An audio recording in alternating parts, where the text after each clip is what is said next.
Kitab 2 Raja-Raja.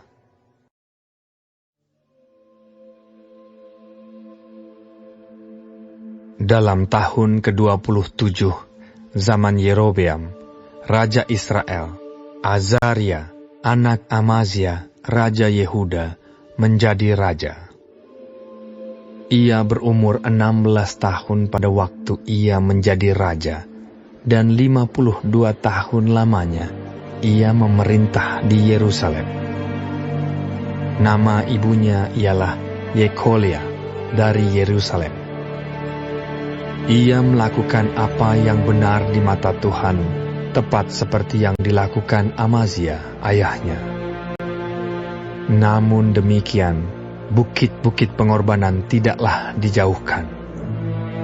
Bangsa itu masih mempersembahkan dan membakar korban di bukit-bukit itu. Maka Tuhan menimpakan tulah kepada raja, sehingga ia sakit kusta sampai hari kematiannya, dan tinggal dalam sebuah rumah pengasingan.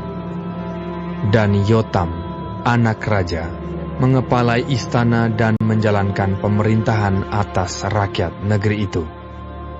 Selebihnya dari riwayat Azaria dan segala yang dilakukannya, bukankah semuanya itu tertulis dalam kitab sejarah Raja-Raja Yehuda? Kemudian Azaria mendapat perhentian bersama-sama dengan nenek moyangnya, dan ia dikuburkan di samping nenek moyangnya di kota Daud. Maka Yotam anaknya menjadi raja menggantikan dia. Dalam tahun ke-38 zaman Azaria, Raja Yehuda, Zakaria anak Yerobeam menjadi raja atas Israel di Samaria. Ia memerintah 6 bulan lamanya. Ia melakukan apa yang jahat di mata Tuhan, seperti yang telah dilakukan oleh nenek moyangnya. Ia tidak menjauh dari dosa-dosa Yerobeam bin Nebat yang mengakibatkan orang Israel berdosa pula. Salum bin Yabes mengikat persepakatan melawan dia, membunuh dia di Yibleam, kemudian menjadi raja menggantikan dia. Selebihnya dari riwayat Zakaria, sesungguhnya semua itu tertulis dalam kitab sejarah Raja-Raja Israel. Bukankah begini firman Tuhan yang diucapkannya kepada Yehu? Anak-anakmu sampai kepada keturunan yang keempat akan duduk di atas tahta Israel. Dan terjadilah demikian. Salum bin Yabes menjadi raja dalam tahun yang ke-39 zaman Uzia, Raja Yehuda. Ia memerintah sebulan lamanya di Samaria. Sesudah itu majulah Menahem bin Gadi dari Tirza, lalu sampai ke Samaria. Ia membunuh Salum bin Yabes di Samaria, kemudian menjadi raja menggantikan dia.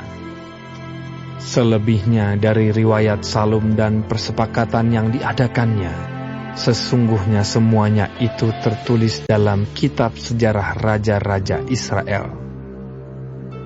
Pada waktu itu, dengan mulai dari Tirza, Menahem memusnahkan Tifsah dan semua orang yang ada di dalamnya serta daerahnya. Sebab orang tidak membuka pintu kota baginya, maka dimusnahkannyalah kota itu, dan dibelahnya semua perempuannya yang mengandung. Dalam tahun ke-39 zaman Azaria, Raja Yehuda, Menahem bin Gadi menjadi raja atas Israel. Ia memerintah 10 tahun lamanya di Samaria. Ia melakukan apa yang jahat di mata Tuhan. Sepanjang umurnya ia tidak menjauh dari dosa-dosa Yerobeam bin Nebat yang mengakibatkan orang Israel berdosa pula. Pul, Raja Asyur, datang menyerang negeri itu. Lalu Menahem memberi 1000 talenta perak kepada Pul, supaya dibantunya dia mengokohkan kerajaan itu di tangannya. Menahem mengeluarkan uang ini atas beban Israel dan atas beban semua orang yang kaya raya untuk diberikan kepada Raja Asyur. 50 shikal perak dari setiap orang. Lalu pulanglah Raja Asyur, dan ia tidak tinggal di sana di negeri itu. Selebihnya dari riwayat Menahem dan segala yang dilakukannya, bukankah semuanya itu tertulis dalam kitab sejarah raja-raja Israel? Kemudian Menahem mendapat perhentian bersama-sama dengan nenek moyangnya. Maka Pekahya anaknya menjadi raja menggantikan dia. Dalam tahun ke-50 zaman Azaria, Raja Yehuda, Pekahya anak Menahem menjadi raja atas Israel di Samaria. Ia memerintah 2 tahun lamanya. Ia melakukan apa yang jahat di mata Tuhan. Ia tidak menjauh dari dosa-dosa Yerobeam bin Nebat yang mengakibatkan orang Israel berdosa pula.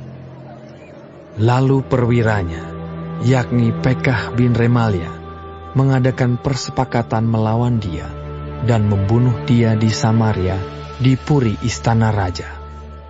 Beserta dia ada Argob dan Arie serta 50 orang dari Bani Gilead. Dibunuhnyalah Pekahya, kemudian menjadi raja menggantikan dia. Selebihnya dari riwayat Pekahya dan segala yang dilakukannya, sesungguhnya semuanya itu tertulis dalam kitab sejarah raja-raja Israel. Dalam tahun ke-52 zaman Azaria, Raja Yehuda, Pekah bin Remalia menjadi raja atas orang Israel di Samaria.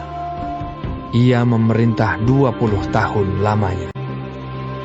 Ia melakukan apa yang jahat di mata Tuhan. Ia tidak menjauh dari dosa-dosa Yerobeam bin Nebat yang mengakibatkan orang Israel berdosa pula. Dalam zaman Pekah, Raja Israel, datanglah Tiglat-Pileser, Raja Asyur. Direbutnyalah Iyon, Abel Bet-Maakah, Yanoah, Kedesh dan Hazor, Gilead dan Galilea, seluruh tanah Naftali. Lalu diangkutnyalah penduduknya ke Asyur ke dalam pembuangan.